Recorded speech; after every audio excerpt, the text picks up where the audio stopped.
자, 이렇게 특징 종목들 몇 종목 확인을 해봤고요. 스피드 종목 캐치 이어나가야겠죠. 갖고 계신 종목에 대한 고민 해결해 드리도록 하겠습니다. 오늘은 포스원 투자운용부 임병석 팀장 함께하겠습니다. 팀장님 안녕하세요. 네, 안녕하세요. 네, 반갑습니다.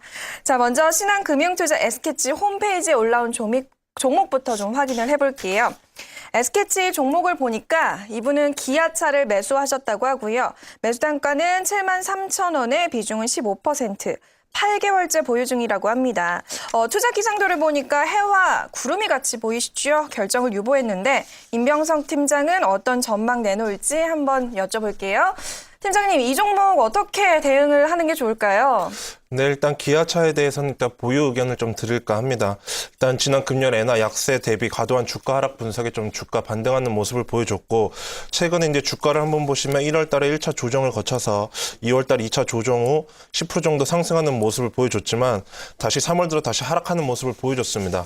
이런 부분들은 이제 3월부터 도입된 주간 2교대 근무제에 대한 우려 때문인 것을 좀 보여지고 있고요. 작업 시간이 약 11% 단축돼 단기적으로는 이제 국내 생산에 부정적이긴 하지만 올해 국내 생산은 2012년보다 줄지 않을 것으로 좀 보여지고 2012년에 이 제도에 도입을 놓고 파업이 길어지면서 14만 대 정도 생산 차질이 발생했고 주간 2교대 근무제는 지난 10년간 노사 분규의 최대 쟁점 중 하나였던 점을 고려하면 이번 도입을 계기로 향후 이제 노사 관계에 대한 이제 빠르게 개선될 전망으로 좀 보여지고 있고 또 최근 원달러 환율 상승에도 불구하고 완성차에 대한 주가가 추세적인 상승을 하지 못하고 좀 눌리는 모습을 보여줬기 때문에 엔저에 따른 수급 영향 때문이지 않나 이렇게 보는 측면입니다. 그렇기 때문에 엔화 약세에 대한 부분이 가장 주가에 가장 큰 영향을 미칠 것으로 보여지고 있고 엔화 약세에 대한 매출과 영업이익이 영향을 주가와 비교해 봤을 때 엔화 우려가 주가 조정에 좀 큰 영향을 끼쳤던 자동차라든지 자동차 부품주 같은 업종이 타 업종 대비 주가가 이제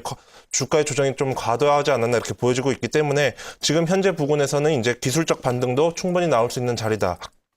이렇게 보고 있고 아울러 이제 완성차에 대해 엔저로 인해 일본 업체들의 가격을 또 인하하고 인센티브를 내리면서 전체적인 수요 창출로 이어지면서 반사 이익이 좀 나올 수 있기 때문에 기아차에도 이제 호재로 좀 작용할 수 있는 부분은 좀 긍정적으로 보고 있습니다.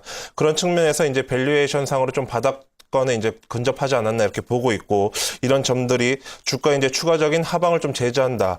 그런 측면에서 원달러 환율의 상승은 주가 이제 안정적인 측면으로 긍정적인 부분이고요. 엔저 현상이 좀 더 이어질 가능성이 있기는 하지만 그런 측면에서는 어느 정도 완성차 부분은 이제 박스권 트레이딩 구간이지 않나 이렇게 보여지고 있고 지금 현재 단가가 73,000원은 높은 단가에 좀 위치하고 있기 때문에 현재 58,000원 밑으로는 좀 추가 매수를 하셔서 단가를 좀 낮춰 두시고 보유하시는 전략에 맞다 보여지고요. 금일 같은 경우도 이제 시장 대비 21선 위로 올라타면서 강한 모습을 보여주고 있기 때문에 단기적으로도 58,000원까지는 충분히 상승 구간이 나올 수 있습니다.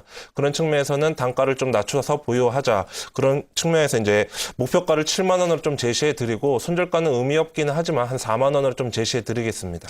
네, 자세히 들어보니까 기아차에 대해서는 추가 매수를 권하신 것 같아요. 주가가 바닥권인 만큼 58,000원 밑에서 추가 매수를 통해서 단가를 좀 낮춰서 보유하자라는 의견이었던 것 같습니다. 최종 목표가는 7만 원 제시가 됐고 손절가는 뭐 의미는 없다라고 얘기를 하셨지만 4만 원 제시해 주셨습니다. 이 가격 전략 잘 참고해 보시는 것 좋을 것 같아요. 신한금융투자 S캐치에서는 결정을 유보했는데 임병석 팀장은 오히려 추가 매수를 하자라는 의견을 내주셨습니다. 방송 내용은 어디서든 신한금융투자 S캐치나 이기는 투자 전략 검색을 하시면 찾아볼 수 있으니까요. 참고해 보시면 좋을 것 같습니다. 백전백승 7분 솔루션 시간입니다. 오늘 짱짝 계속 보고 있다 보니까 역시 전문가들의 내공이 그 어느 때보다도 절실하게 필요한 날 아닌가라는 생각이 드는데요. 늘 말씀드렸던 것처럼 전문가들 오랜 시간 쌓은 내공을 여러분께 가장 쉽고 정확하게 전해드리는 시간이죠. 백전백승 7분 솔루션. 오늘 월요일 순서 함께할 분 소개해드리겠습니다. 로지스탁의 이상로 대표 만나보시죠. 대표님 안녕하세요.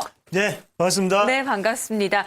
월요일입니다. 시장이 참 쉽지 않은 상황인데요. 오늘 장 좀 가뿐하게 이겨낼 만한 전략 어떤 얘기 준비해 주셨어요?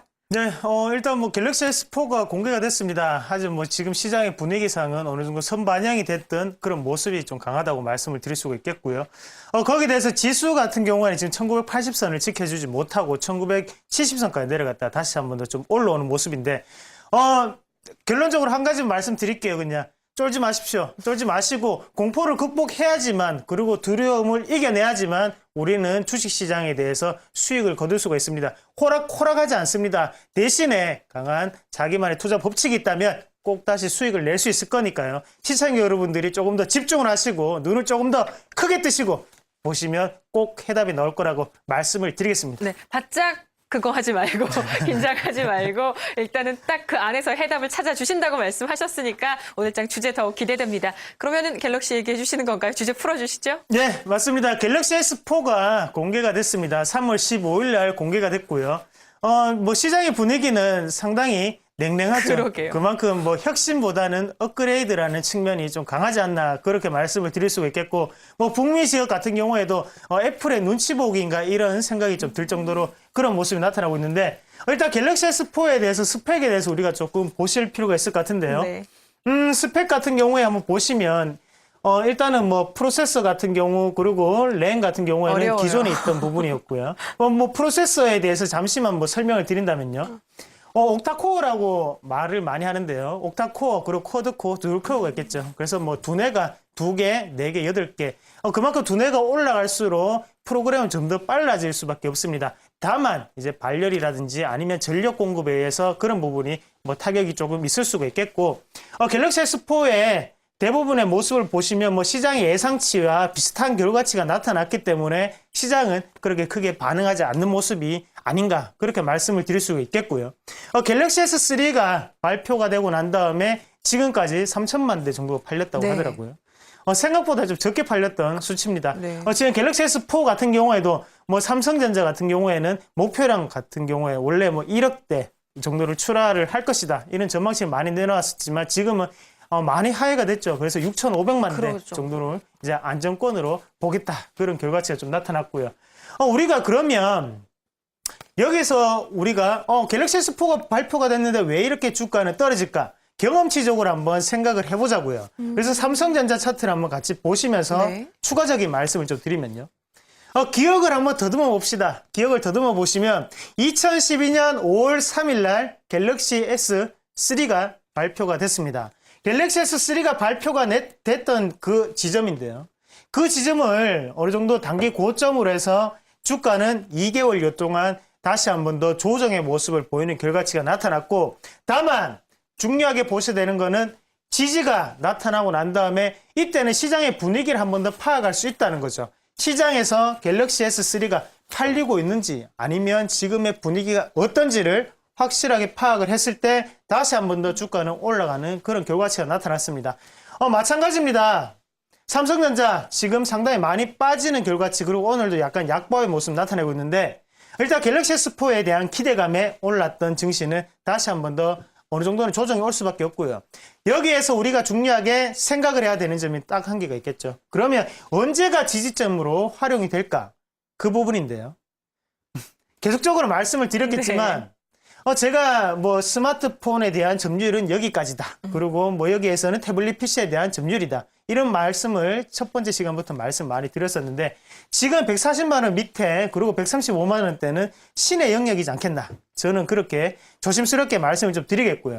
그만큼 지금까지 삼성전자에 대해서 주가가 업그레이드 됐던 거는 갤럭시 S4에 대한 그런 기대감도 있겠지만 또 태블릿 PC에 대한 점유율도 있었겠죠. 그러면 단기간에 박스권은 그릴 수 있겠지만 여기에 대해서 추세가 무너졌다고 보시는 거는 조금 잘못되지 않았나. 다만 경험치적으로 결과치, 기대감이 반영이 됐기 때문에 지금은 어쩔 수 없이 빠질 수밖에 없다는 거죠. 그래서 우리가 이 자리에서는 140만 원 하단에서는 어느 정도 우리가 매수권으로 대응을 하시는 전략이 좀 더 유익하지 않겠나, 그렇게 말씀을 드리겠고요. 네네. 그 지점에서 다시 한 번 더 반등이 크게 올라오는 시기는 바로 갤럭시 S4가 출시가 되고 시장의 분위기가 확인되고 난 다음에 시점이라는 걸 시청자분들이 꼭 기억을 하시길 바라겠습니다. 그리고 그러면 지금 상태에서 어떤 주가들이, 그리고 어떤 주식들이 좀 더 조정이 적고 다만 크게 올라갈 수 있을까 한번 보시면, 다음 화면으로 같이 보시면 분포도인데요. 주요 부품 소재별 주도 국가 분포입니다. AP 같은 경우에는 우리가 흔히들 스마트폰에 들어가는 CPU를 말을 많이 하는 거고요. 그래서 중앙 처리 장치라고 보시면 좋겠고, 예전 같은 시대에는 미국이 주도를 했습니다. 그리고 지금도 똑같고, 지금도 뭐 콜컴이라든지 이런 회사들이 상당히 잘 나가는 게 사실이고, 하지만 지금 점점 한국 쪽으로 점유율이 바뀌고 있다는 거죠. 그리고 대신 보셔야 되는 게 메모리 칩에 대한 부분인데요. 메모리 칩 같은 경우는 지금 대만의 점유율이 상당히 높아져 가고 있습니다. 그리고 LCD 같은 부분도 중국에 어느 정도 저가형 LCD, LED가 들어오면서 어느 정도 지금은 점유율 자체가 조금 떨어지는 결과치 나타났고요.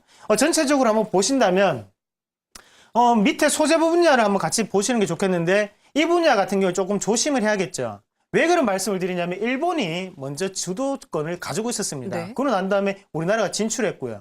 그러면 지금 가격 인하, 가격 단가 압력에서 우리나라가 일본에 대해서 점유율 자체는 좀 비등비등하다는 거죠. 그만큼 일본에는 엔화 약세가 진행되고 있고, 거기에 대해서 소재 분야이기 때문에 어느 정도 가격 단가는 우리나라가 압력이 받을 수밖에 없다는 걸 한 번 더 인식을 하셔야 되겠고요. 그러니까 여기서 가장 핫토픽을 한번 뽑으면 어떤 쪽이 될까요? 바로 카메라 센서와 모듈 분야인데요. 카메라 주식들이, 그리고 카메라 센서들이 잘 가는 이유는 있습니다. 분명히 세계적인, 그리고 삼성전자를 비롯한 다른 여타의 국가들에서도 점유율 자체가 올라가고 있다는 거죠. 그만큼 기술적으로 승부할 수 있는 카메라 모듈이 다시 한 번 더 반등은 가장 크게 올 수 있다. 그 점을 말씀을 드리겠습니다. 결국엔 IT 부품 쪽까지 얘기를 해 주셨어요. 그러니까 이게 시기적인 거죠. 70년대, 80년대 네, 후반 맞습니다. 갈수록 뭐 거의 우리나라가 독보적으로 올라서 있습니다. 삼성전자에 대해서는 과거 기대치에서 올랐다가 결국에는 조정, 그리고 실적이라는 확실한 근거가 나온 뒤에 다시 반등하니까 걱정하지는 말아라. 그리고 IT 부품 쪽에서 일단 범위는 조금 더 좁혀 주셨는데요. 일단 지금 당장 부품들은 조정을 받고 있으니까 그에 따른 전략적인 측면일까, 전체를 아우를 수 있는 전략 간단하게 코멘트해 주신다면요. 네.